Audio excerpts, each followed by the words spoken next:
누가복음 1장 5절에서 13절로 그 이름을 요한이라 하라는 말씀으로 오늘 그 예배를 드리겠습니다. 누가복음 1장을 한번 찾아보세요.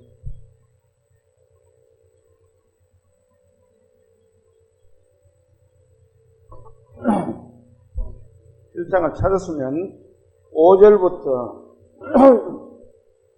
13절까지를 같이 마음을 모아서 같이 봉독합니다. 시작. 유대왕 헤롯 때에 아비야 반열에 제사장 한 사람이 있었으니 이름은 사가랴요.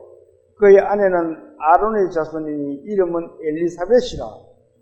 이 두 사람이 하나님 앞에 의인이니 주의 모든 계명과 계례대로 흠이 없이 행하더라.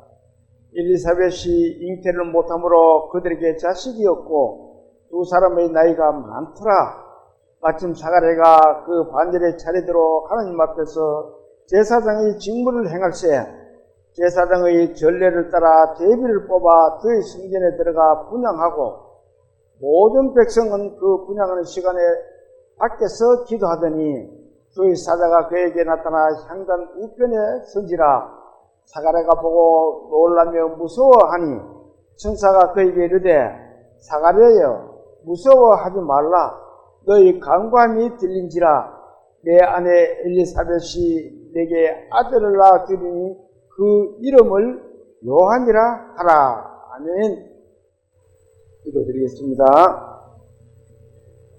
천지 만물을 지으시고 인간의 생사 화복을 주관하신 하나님 아버지, 이 아침에 주님께 예배를 드릴 수 있도록 허락하심을 감사드립니다.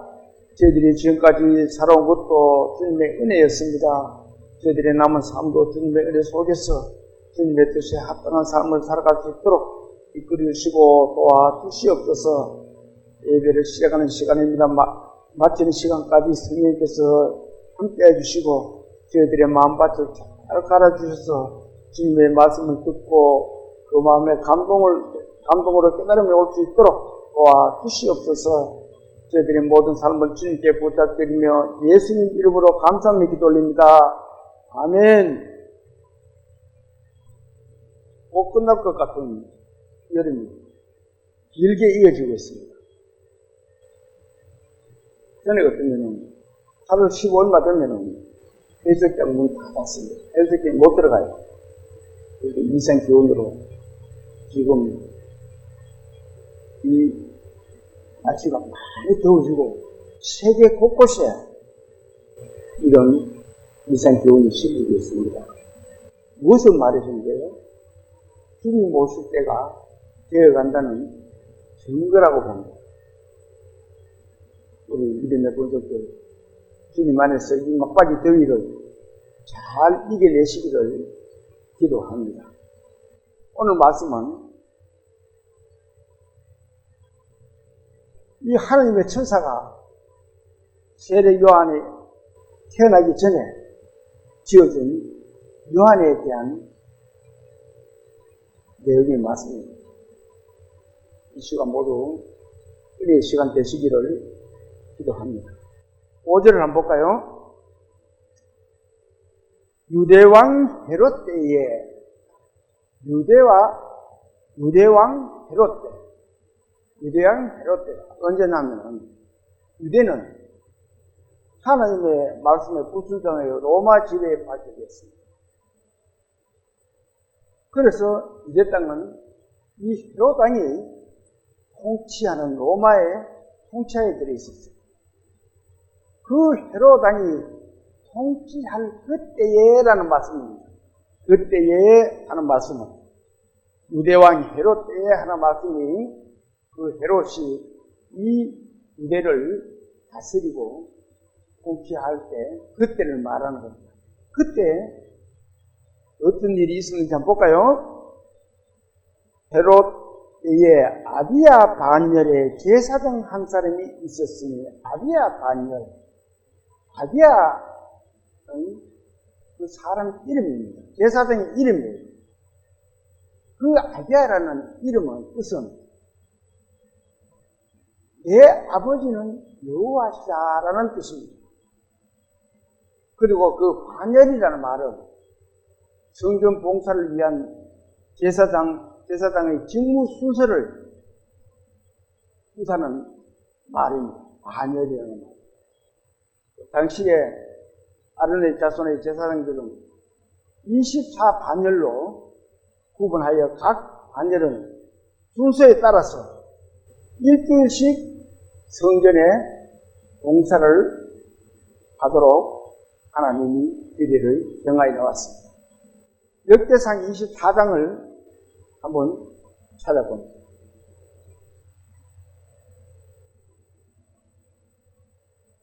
역대상 24장 2절에서 5절까지를 646페이지입니다. 구약성경, 제성경에는 646페이지예요. 2절에서 5절까지를 같이 한번 봉독을 합니다. 시작.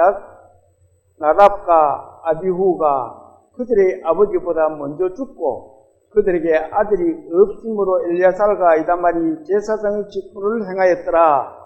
다윗이 엘리야살의 자손 사독과 이다말의 자손 아히멜렉과 더불어 그들을 나누어 각각 그 섬기는 직무를 맡겼는데 엘리야살의 자손 중에 우두머리가 이다말의 자손보다 많음으로 나눈 것이 이러하니 엘리야살 자손의 우두머리가 16명이요 이다말 자손은 그 조상들의 가문을 따라 8명이라.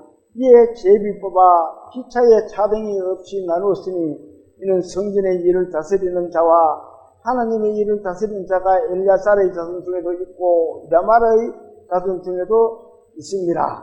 자, 이 다윗의 시대에 24반열에 들어가는 제사장들이 있었다는 겁니다. 4절에 보면은 엘리야살 자손의 우두머리가 16명이요 했잖아요.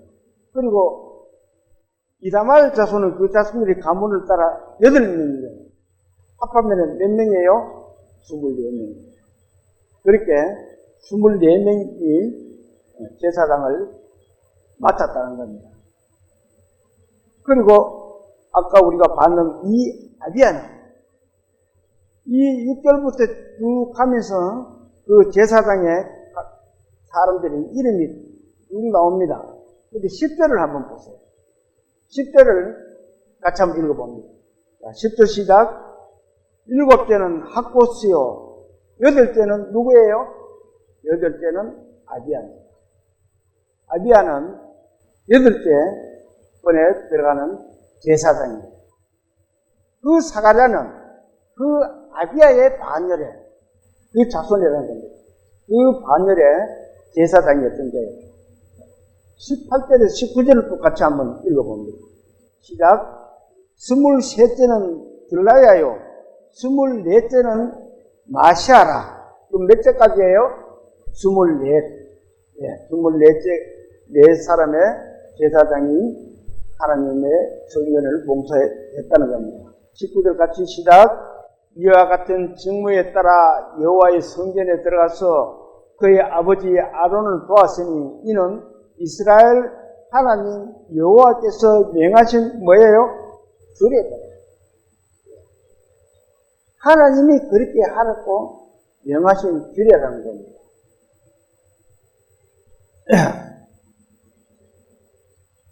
여호와께서는 그런 규례를 정해놓아서 제사장의 직분에 줬어요. 다시 본문을 봅니다. 본문 5절을 유대왕 헤롯 때에 아비야 반열에 제사장의 한 사람이 있었으니 이름은 사가랴요. 그의 아내는 아론의 자손의 이름은 엘리사벳이라. 여기에 이 족보에 대해서 조금은 상세하게 기록을 하고 있습니다. 이 엘리사벳은 누구의 자손이라고 그래요? 아론의 자손이다. 이렇게 말을 하고 있습니다. 제사장은 하나님의 율법에는 제사장은 이스라엘의 태생의 처녀와 혼인을 해야 된다라고 하나님은 필요한 명령을 하셨습니다. 레위기 21장을 한번 찾아봐요. 레위기 21장.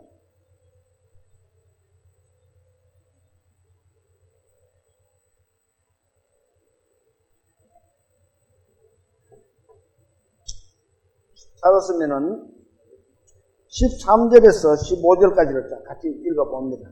시작. 그는 처녀를 데려다가 아내를 삼을지니 과부나 이혼당한 여자나 창녀짓을 하는 더러운 여인을 취하지 말고 자기 백성 중에서 처녀를 취하여 아내를 삼아 그의 자손이 그의 백성 중에서 속되게 하지 말지니 나는 그를 거룩하게 하는 여호와임이라. 이 규례는 하나님이 명하셨던 규례입니다. 이 사가랴는 하나님의 말씀에 절대적으로 순종을 하였음을 보여주고 있습니다. 유대 처녀를, 그 아론의 자손 처녀를 그렇게 맞아서 아내를 삼았다는 겁니다. 본문 봅니다. 5절에서 6절을 같이 또 읽어볼게요. 유대왕 헤롯 때에 아비야 반열에 제사장 한 사람이 있었으니 이름은 사가랴요 그의 아내 아론의 자손의 이름은 엘리사벳이라. 이 두 사람이 하나님 앞에 의인이니 주의 모든 계명과 규례대로 흠이 없이 행하다. 이 사가랴와 그의 아내 엘리사벳은 하나님 앞에 의인이라고 하고 있습니다. 성경 말씀에는 의인은 없나니 뭐라 그래요? 하나도 없다라고 말씀하고 있는데,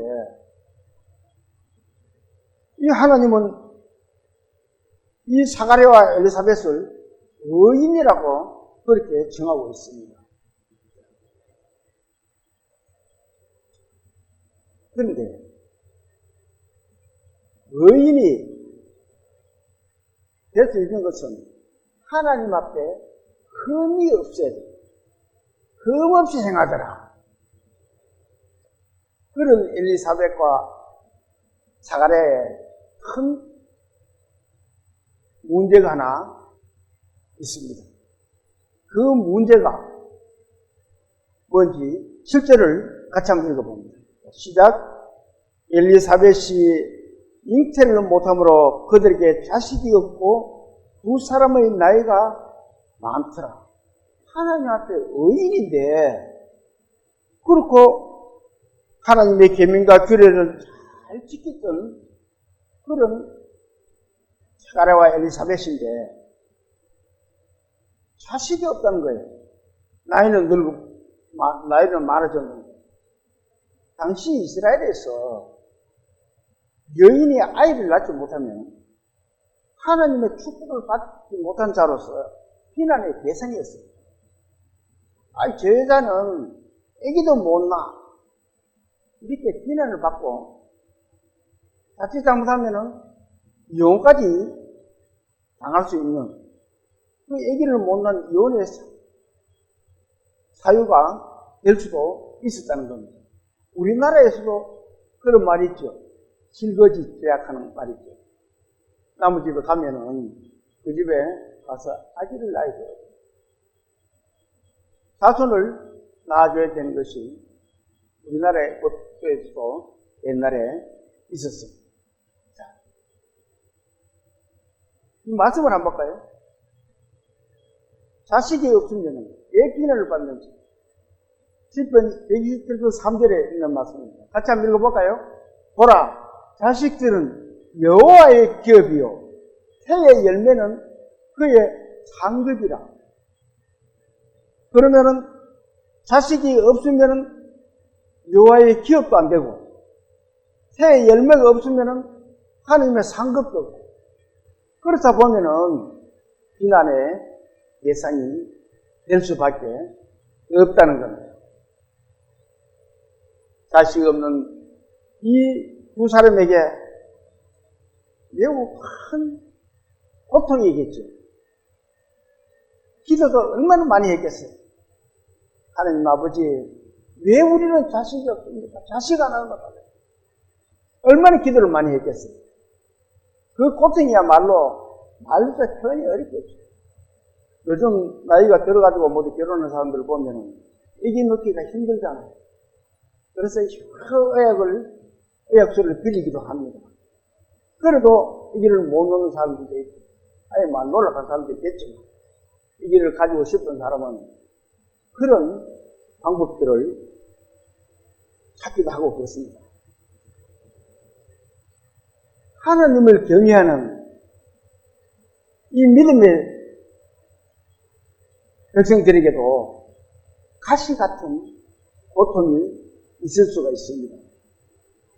비단 이들에게만 있는 게 아니고 우리에게도 있을 수 있어요. 그래서 하나님은 이렇게 말씀하고 계십니다. 자, 이 말씀을 이사야서 38장 17절 말씀입니다. 같이 한번 읽어볼까요? 옵소서 내게 큰 고통을 다신 것은 내게 평안을 주려 하시니라. 주께서 내 영혼을 사랑하사 멸망의 구덩이에서 건지셨고 내 모든 죄를 주의 정비에 던지셨고 내게 큰 고통을 다신 것은 뭐라고요? 내게 평안을 주려 하시니라. 이 사가랴와 엘리사벳에게 하나님이 큰 고통을 주셨어요. 왜? 하나님은 그들에게 의인이라고 그랬잖아요. 하나님의 규례를 잘 지키는 그들에게 하나님께서는 더 큰 복을 주시려고 그들에게 고통을 주었다는 겁니다. 그렇게 애태우고 고민하던 사가랴 제사장에게 기회가 찾아왔습니다. 자, 어떤 기회인지 8절을 한번 볼까요? 8절 같이 한번 읽어봅니다. 마침 사가랴가 그 반열의 차례대로 하나님 앞에서 제사장의 직무를 행할시되 그 반열의 차례대로 하나님 앞에서 제사장의 직무를 행할 때 이 24 제사장 중에서는 1년에 계속 그 사람이 들어갈 수 있는 것이 아니고 1년에 2번밖에 제사장 시간이 없어요. 제사장 할 수 있는 기회가 없습니다. 그런데 마침 이 사가랴에게 그 기회가 온 거예요. 그러니까 제사장들이 많잖아요. 자, 9절 한번 볼까요? 9절도 같이 한번 읽어봅니다. 제사장의 전례를 따라 제비를 뽑아 주의 성전에 들어가 분향하고 제비를 뽑은 거예요. 누가 들어갈란지. 예, 제사장이 많으니까. 그래서 제비를 뽑았는데 마침 사가랴가 뽑힌 거예요. 이렇게 사가랴가 뽑힌 것은 조금 전에 우리 말씀을 읽어봤잖아요. 우리에게 큰 고통을 주신 것은 더 큰 우리에게 행복과 기쁨을 주시려고 잠깐 이 사가랴나 엘리사벳에게 고통을 준 겁니다. 그러면은 이 기회가 온 것은 사가랴 자신에게는 생애의 큰 영광이에요. 그것이 하나님의 은총입니다. 예를 들어 제비를 뽑아가 뽑히시면 어떻게 해요? 안 되잖아요. 이 하나님의 은혜로 그 고통을 덜어주시려고 이 기회를 주신 겁니다. 10절을 한번 10절 같이 읽어볼까요? 모든 백성은 그 분향하는 시간에 밖에서 기도하더니 제사장은 성전 안에 들어가가 분향을 합니다. 분향기 앞에서. 그런데 백성은 그 제사장이 제가 분향할 동안에 제사장들은 다른 백성들은 바깥에서 모두 자기의 죄사함이라든지 모든 것들을 바라는 것들을 밖에서 기도를 하고 있었다는 겁니다. 그러면서 하나님 아버지 이 향을 받으시고 흠량하시고 우리의 기도를 들어주십시오. 이렇게 바깥에서 기도를 하고 있었다는 겁니다. 그런데 사가랴가 분향을 드리고 있는 그때에 놀라운 일이 생겼습니다. 그 놀라운 일이 뭔지 12절 한번 볼까요? 12절 같이 한번 읽어봅니다. 주의 사자가 그에게 나타나 향단 우편에 선지라. 주의 사자라는 말은 천사라는, 하나님의 천사라는 말은, 그리고 사자라는 말은 보냄을 받은 자라는 뜻입니다.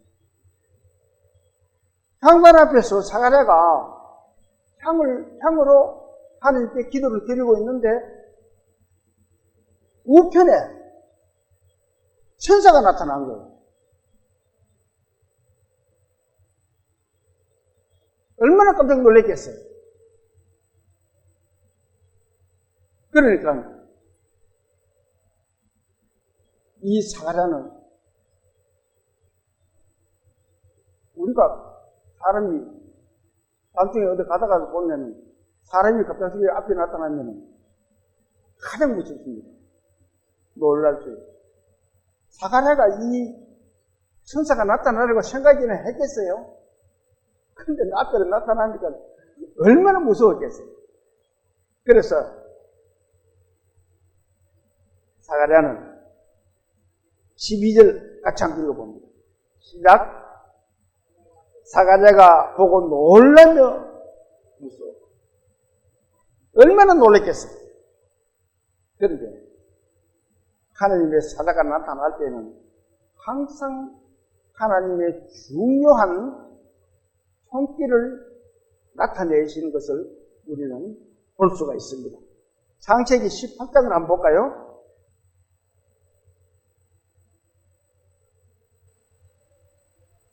창세기 18장 1절에서 5절까지를 같이 한번 읽어봅니다. 시작. 1절에서 5절까지. 여호와께서 마므레 상수리 나무들이 있는 곳에서 아브라함에게 나타나시니라. 날이 뜨거울 때에 그가 장막문에 앉았다가 눈을 들어 본즉 사람 셋이 맞은편에 서 있는지라.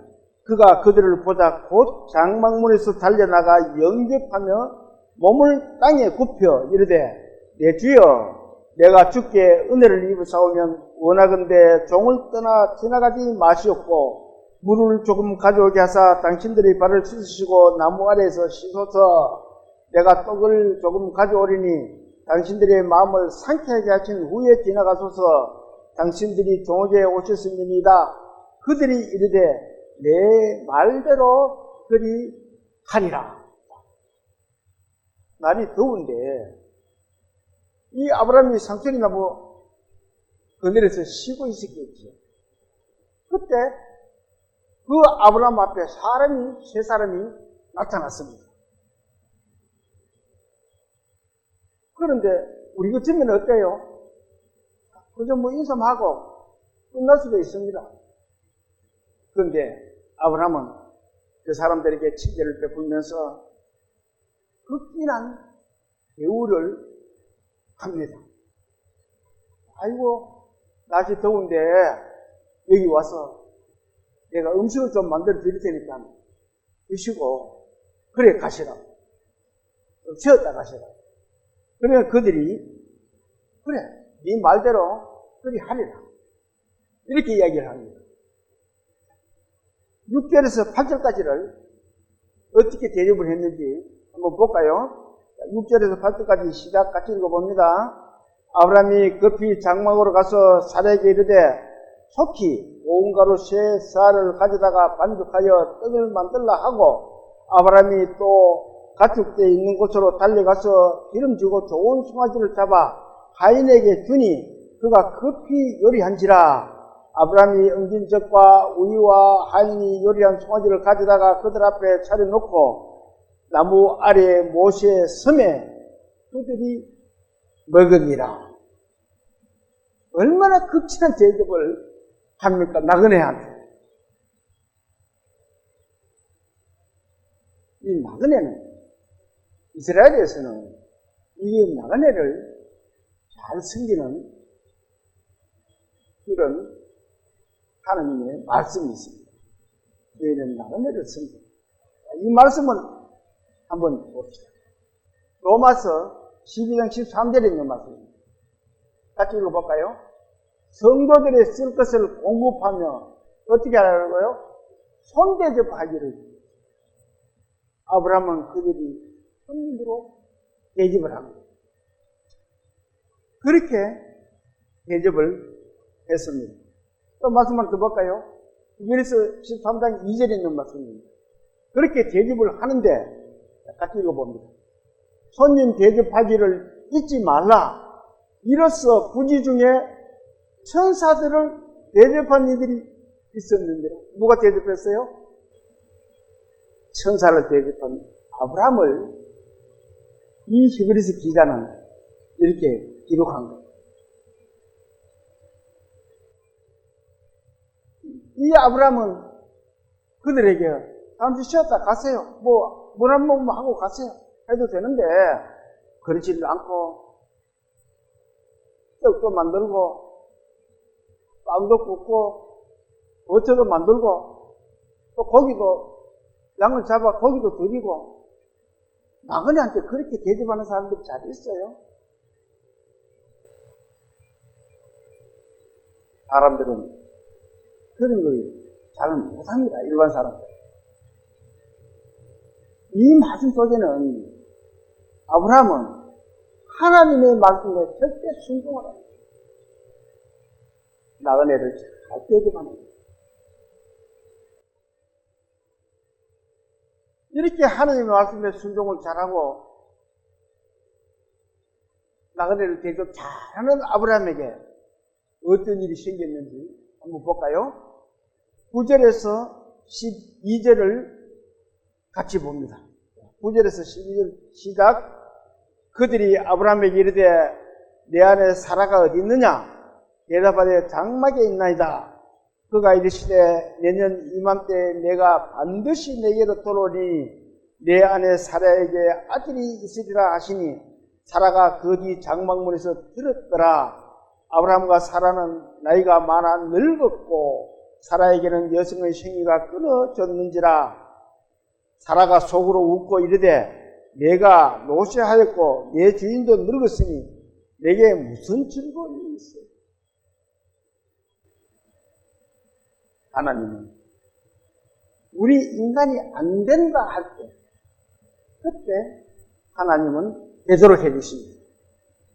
인간의 생각으로는 나이도 많고 늙었고 여성이 아기를 가질 수 있는 생리도 끝이 났고 그런데 무슨 아기를 우리가 낳아요? 그렇지만 하나님은 그들에게 하나님의 능력을 보여주시는 겁니다. 이 말씀의 교훈은 우리 믿음의 성도들은 내 뒤에 있는 사람들, 또 처음 보는 사람들이라도 잘 그들에게 다가가서 우리가 줄 수 있는 게 뭐예요? 하나님의 복음의 말씀을 전할 수가 있어야 됩니다. 저는 이 말씀을 보면서 이 나그네를 섬기는 것 이것이 중요하다. 그런 생각을 해봤습니다. 본문 다시 11절 12절을 한번 봅니다. 주의 사자가 그에게 나타나 장단 우편에 선지라. 사가랴가 보고 놀라매 무서워하니. 운장선 앞에서 분양하고 있는 사가랴 앞에 천사가 나타났는데 장단 어디 쪽에 있다 그래요? 우편에 있습니다. 이 분장단을 한번 볼까요? 여기가 분장단입니다. 네. 저 앞에서, 여기는 지성소고, 여기는 커튼입니다. 그거는 보여주기 위해서 저렇게 커튼을 걷어놓은 겁니다. 열어놓은 거예요. 그 앞에서 이렇게 분양을 하고 있는데, 이 우편에 누가 이 그림을 참 잘했더라고요. 그래서 제가 한번 가지고 왔습니다. 우편에 저렇게 천사가 나타난 거예요. 그러니까 얼마나 놀랬겠어요. 천사를 본 사가랴가 깜짝 놀랍니다. 그리고 무서워요.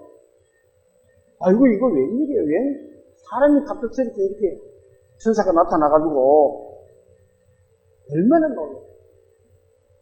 그런데 참 긴 말씀을 보면은 하나님의 큰 사랑을 우리는 느낄 수가 있습니다. 하나님은 사랑의 하나님이시라고 말씀하셨어요.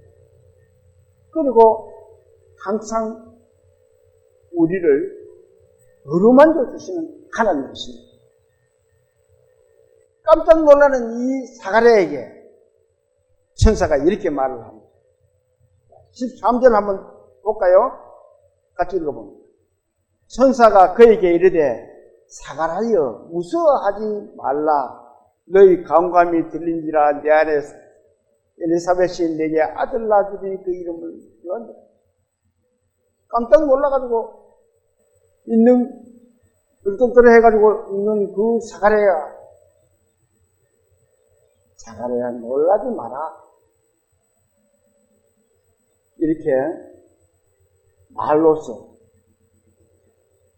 위로해야 됩니다. 놀라지 마라. 무서워하지 마라. 그러면서 너희 간감을 들었다고 말씀을 하십니다. 이 말씀의 내용 속에는 하나님의 응답을 듣기 위해서는 세 가지 조건이 있어야 됨을 볼 수가 있습니다. 그 조건들을 한번 볼까요? 6절을 한번 봅니다. 아까 우리 읽었던 6절입니다. 같이 볼까요? 이 두 사람이 하나님 앞에 뭐라고요? 의인이다. 하나님 앞에 의인이다. 하나님 앞에 의로운 사람이 되어야만이 하나님의 응답을 들을 수가 있다는 겁니다. 우리 믿음의 자녀들이 하나님께 기도의 응답을 받으려고 하면 먼저 의인이 되어 있어야 된다는 겁니다. 성경에 너와 내가 서로 오고 가지도 못하고 내가 너희 말을 듣지 못한 것은 왜 그랬다 그래요? 죄가 있어. 죄가 가로막고 있어. 죄가 가로막고 있으면 그건 죄인이에요. 의인이 돼. 먼저 의인이 돼 있어야 돼. 이 사가랴와 같이.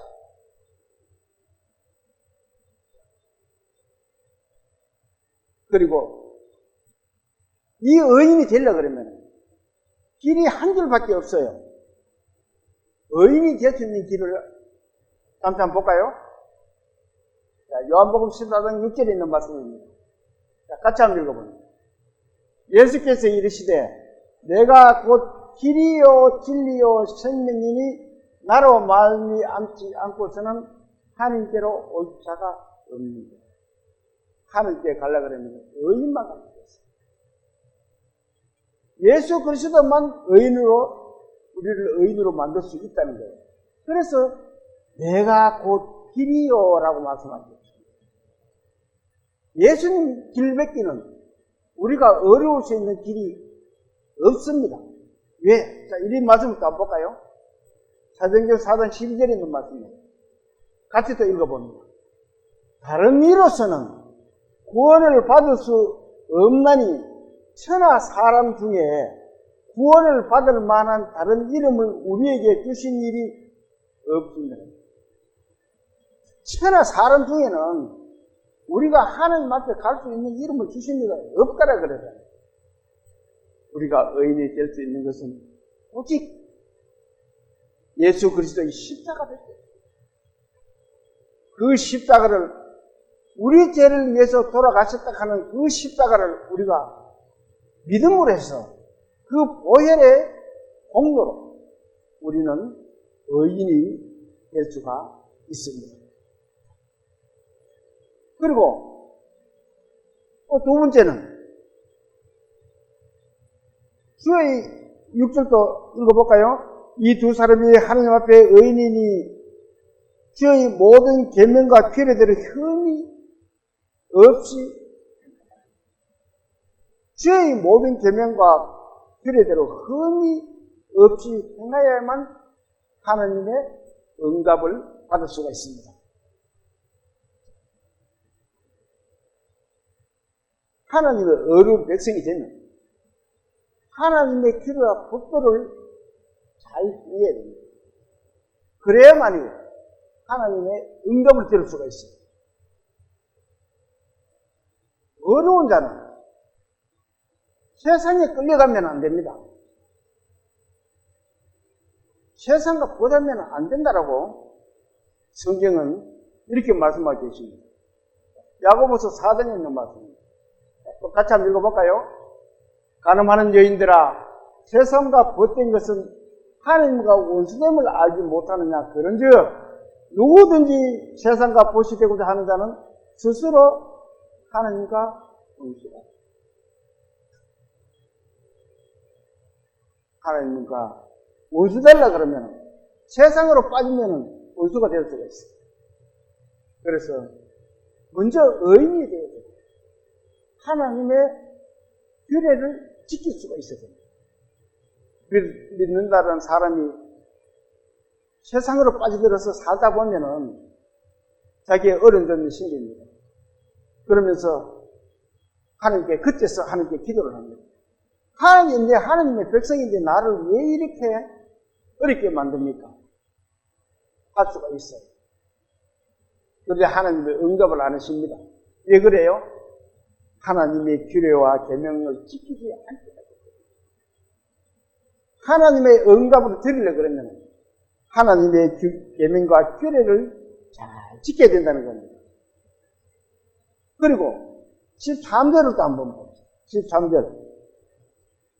천사가 그에게 이르되 사가랴여 무서워하지 말라.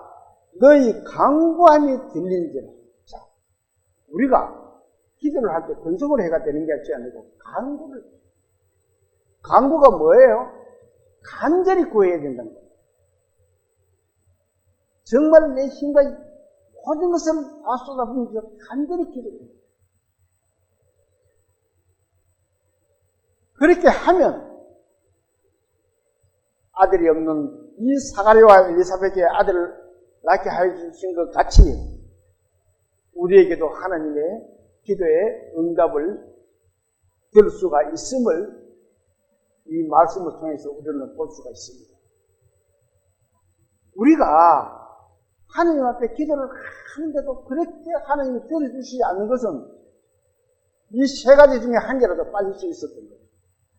의인이 아니었거나 하나님의 계명과 규례를 지키지 않았거나 안 그러면 내가 정말로 혼신을 해서 간구를 하지 않았거나 그렇게 하지 않으면 하나님의 기도의 응답을 받을 수가 없음을 볼 수가 있습니다. 13절도 다시 봅니다. 천사가 그에게 이르되 사가랴여 무서워하지 말라. 너희 간감이 들린지라. 내 아내 엘리사벳이 내게 아들을 낳아 주리니 그 이름을 요한이라 하라. 이 사가랴와 엘리사벳이 하나님 앞에 그렇게 의인이고 규례와 계명을 잘 지켰던, 그리고 간구를 했던 그 사가랴 앞에 천사가 나타나서 이렇게 내가 아들을 주겠다. 아들이 있을 것이다. 이렇게 응답을 받을 수가 있다는 겁니다.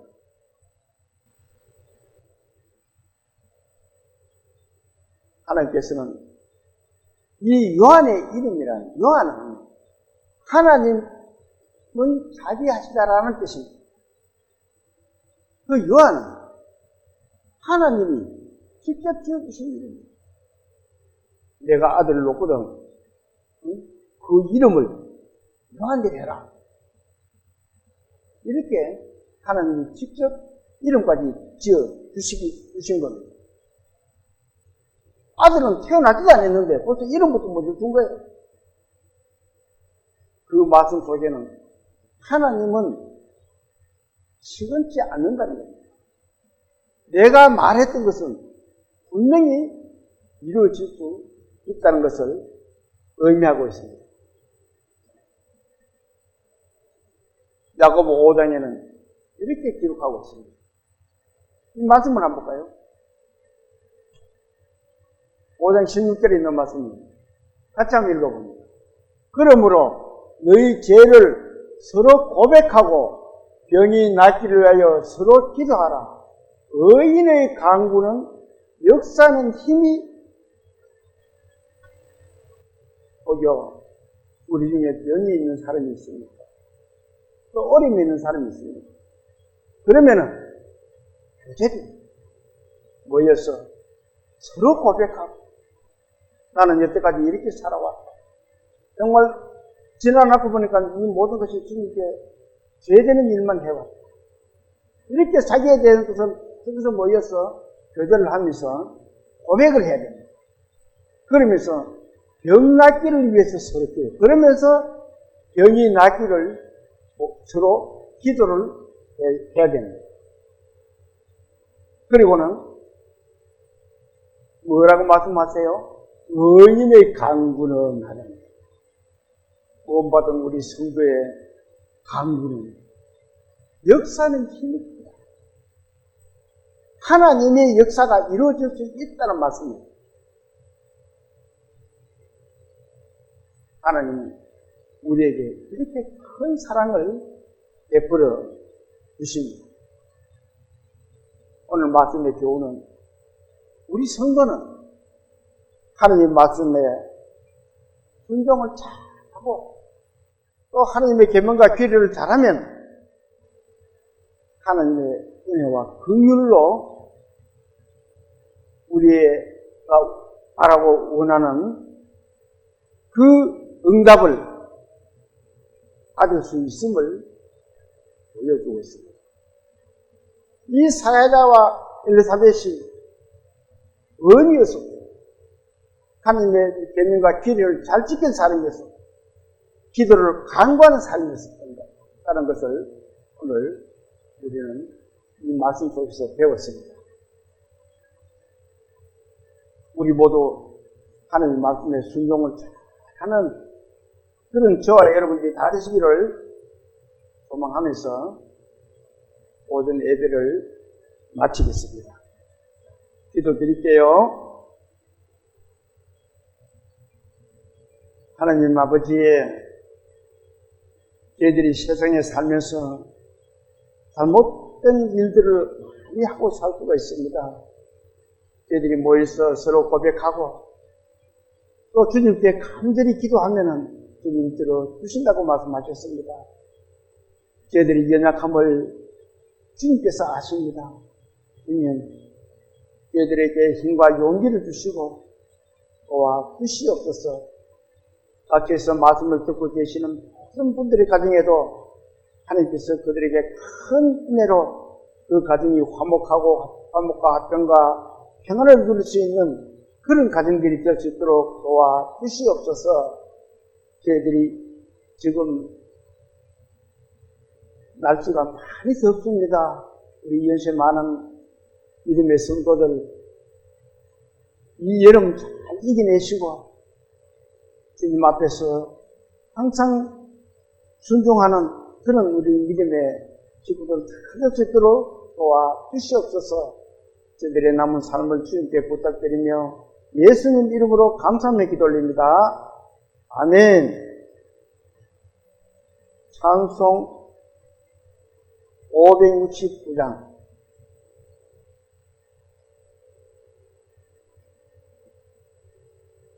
선하 목자 되신 우리 주